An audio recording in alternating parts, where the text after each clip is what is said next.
Hi there, today it's exercise 9D. We're going to look at how to find the area of a polar graph. Now, you may recall that when we normally find areas of graphs, it's using integration. So it's no surprise really to learn that today is also integration. We're going to use integration to find areas, but there's a set formula we need to know. So let's move on. So first of all, a little starter for us. We've got a Cartesian equation of a curve, and it says, the Cartesian equation is a bit weird. It's what's it? R squared cos 2 theta equals 1.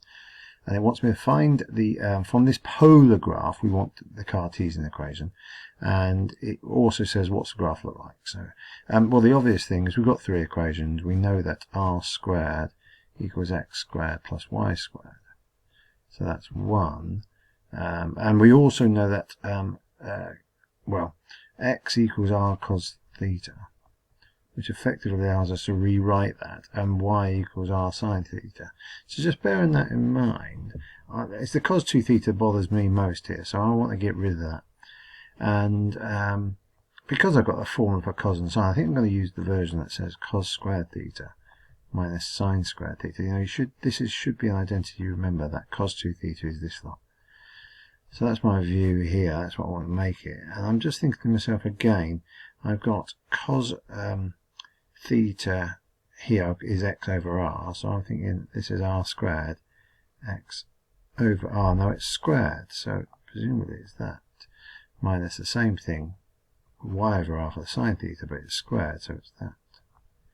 And the great thing about that actually is the r squared is then, both of them effectively over, all those cancelled. So actually this is quite straightforward. X squared minus y squared is 1. Now, in terms of, this is not a graph you particularly ever get to see. This is actually a hyperbola. And because it's 1, it basically hits here at plus and minus 1. So I'll leave you to draw conclusions as to what if it was 4 or something like that. And all it does is it curves here, and it goes on the outside. So all hyperbolas look like this. Now, this is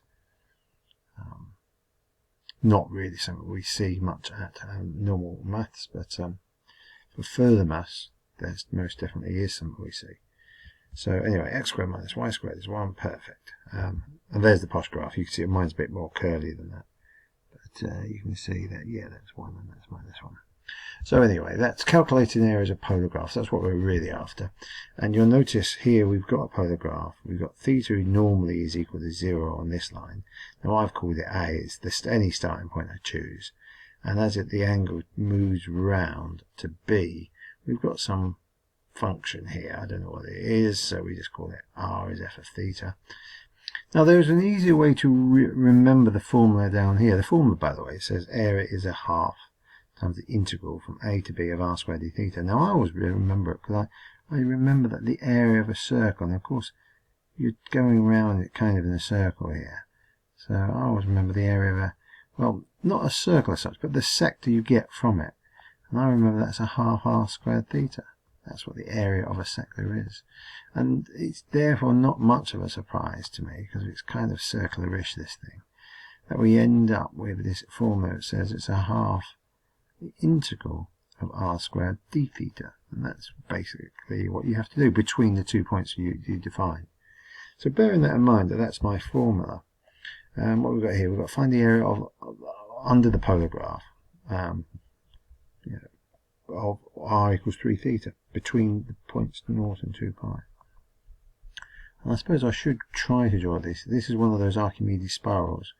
It goes round, goes around, and eventually it hits there, and eventually gets to the line 2 pi again. So it starts off at 0, goes around, boom, there we are. So we are actually interested in this entire area it makes as it comes round. There you go. So how do we do it? Well, simply, area equals a half integral of r squared d theta. Well, what is r? It's 3 theta. So this is a half r squared, therefore is 9 theta squared integral d theta. Now don't forget, I should really have the interval limits. There we are.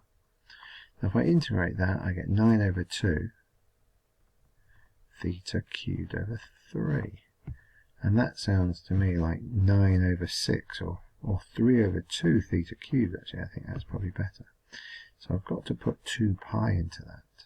So from 0 to 2 pi, and I've got to put 0 in, but I think when I put 0 in, it will disappear. So put 2 pi in, I get 3 over 2, 2 pi is 8 pi cubed, and of course that's 3 lots of 4 pi cubed, which is 12 pi cubed. So that's what I think my answer is. Notice I didn't bother writing it, but really, when you put 0 in, you get 0 out, so. And it's that cubic units. 12 pi cubed, there you go. So, and that was the posh graph. Okay then, so here's question 2. So what's it say for us to do? It's got r equals 2 cos theta. And interestingly, if you look at the intervals there, it doesn't do the normal convention. Now, I've already said to you in the past, the convention normally is to do from 0 to 2, up to 2 pi, but it's not uncommon to see minus pi up to pi instead, which is the equivalent, but it's labelled differently. So just bear that in mind. Now type this into your calculator. I'm hoping your calculator broadly looks like this, and it's not circular. It definitely looks straight here, doesn't it? It's certainly straighter here than it is over here. So bearing that in mind, let's go through a few things. We need the area. As I've already said, the area is a half the integral of r squared d theta. And in this case, it's a half. R is this, the integral of 2 plus cos theta squared d theta. Nearly missed my squared. So that's a half of the integral. Now, 2 squared is 4. You end up with 4 cos theta. And the tricky bit comes here, actually. You get cos squared theta d theta. Now you should remember a couple of things on this. First of one is that in order to do cos squared theta, you can't integrate it. So we use a trick which basically says it's equal to a half plus a half cos 2 theta. That's one of the tricks we've seen in normal maths. So this then becomes a half of the integral of 4 plus 4 cos theta plus a half plus a half cos 2 theta d theta. Now straight away I'm noticing I've got a 4 and I've got a half, so that's 4 and a half, that's 9 over 2. So, and I've also got a half at the front, so I'm going to divide everything by 2 on this as well. So even though it's 9 over 2, because I've half it, I get integral of 9 over 4. 4 cos theta becomes 2 cos theta. And a half of that becomes a quarter of that, cos 2 theta. Now we're going to have to end up here integrating coses. So let's just remind ourselves, sine, cos, minus sine, minus cos. If we go down, it's differentiation. If we go up, it's integration. So what have we got? We integrate 9 over 4, that's the easy bit. 9 theta over 4, not x. Cos theta, 2 cos theta becomes, or integrating comes sine. So I reckon 2 sine theta. And a quarter cos 2 theta, again, it goes up, but because it's cos 2 theta, you get an 1/8 sine 2 theta. Now I haven't written in the limits so far, but it's implied that all the way through it's that. Got to write them somewhere in your answer. So let's put the pi in, you get 9 pi over 4. Well, interestingly, when you put pi and minus pi into this, let me just draw the sine graph. So the sine graph basically does this. Oops, that was done very badly. It starts there and does that, and then it goes there and does that. I did minus sine. There you go. So anyway, what was I going to do? Sine theta, I've got to put pi in. Well, pi is there, so it's 0. And sine 2 theta is there when it's pi. Well, 2 pi because I've doubled it. And therefore they're both 0. And so that's it. Everything else is 0. Now I've got to take away what I get when I put minus pi in. So that gives me minus 9 pi over 4.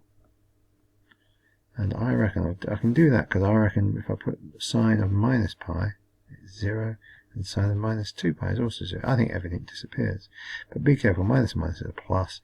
So that's like 18 pi over 4 or 9 pi over 2. Don't know if that's the right answer. 9 pi over 2, yeah, there you go. So that worked out nicely. Sometimes we do not get told the limits of the integration. We need to know our knowledge of the tangents at the poles. So basically we need to know something about the shape. So here's r equals cos 2 theta. Type it in. I'm hoping you get something like this. Now remember me talking about the fact, because it's cos 2 theta, I know there's only 2 loops. And you've got to suss that it's these loops that exist and these ones don't. But they only want the area of one of the loops, so already I'm kind of thinking, well, I'm thinking I'm looking at this loop, and that exists between there and there. Now again, it's symmetrical, so I'm actually going to do this, I'm going to do this one. I'm going to work out the area of half a loop, and then double my answer. I reckon that's easier. So let's do my trick. Well, first of all, that's 0 for theta, and that's pi by 4. This is what I meant. You don't get told it, but you're just meant to know it. So I'm going to do the area of a half of a loop, which is a half integral. Well, I suppose I've got to do 2 times this answer as well, haven't I? So 2 times a half, I can get rid of the half. That's a bonus. And I'm going from 0 to pi by 4 of r squared d theta. What is r against cos there? So it's the integral from 0 to pi by 4 of cos squared 2 theta. Now, just got to be a bit careful. On the last slide I showed you that cos squared we can't do. That was cos squared theta. We couldn't do it, but we could rewrite it as a half. It's a half plus, what was it again? A half cos 2 theta. Now, notice it was theta and it was 2 theta. So I reckon if I start with cos squared 2 theta, it's still a half plus a half. I reckon it's now cos 4 theta. So bearing that in mind, so come back over here. So it's the integral from 0 to pi by 4 of a half plus a half cos 4 theta d theta. And if I integrate a half, I get theta over 2. And if I integrate this, the 4 comes down, it becomes an 8. Now the only thing I need to be slightly careful again, sine cos minus sine minus cos. So integrating just becomes, it's a plus, it stays a plus. So it's an 1/8 of sine 4 theta. This time I've got to be a bit more careful, it goes from 0 to pi by 4. So what's that give me? Well, it gives me straight away pi by 8 for this bit. And I suppose I need to know what sine is at these points. So it goes up, and it goes down. And this is pi, this is pi by 2. It's definitely got a number. It's actually one we should remember. Apart from we times it by 4 actually. It's pi by 4 times 4, which is really sine pi. Oh, factor 0 again. Alright, there you go. So I've got pi by 8, and if I put 0 in, I reckon it'll be 0 over 2, and sine of 0 is still 0. So I reckon the answer is pi by 8. I'll look at the answer. Pi by 8, there you go. So question 4, I don't think I'm going to get time to do this. We'll do this in class. Notice again, it's a one looper. So we'll have a look at that. And it does say you have to be especially careful. Now I'll give you a clue as to why you have to be especially careful here. Because it says r is less than 0. If you look at the graph, we've got some inside it again. So whether or not your camera, your calculator has picked up on this, or whether you spotted that, I don't know. We've got to suss that that's the dodgy bit. But we'll have a look at that in class. And for now, we'll call that quits. So I think that's the final question. Yes, it is. And then we'll go on to exercise 9D. So best of luck. Speak soon.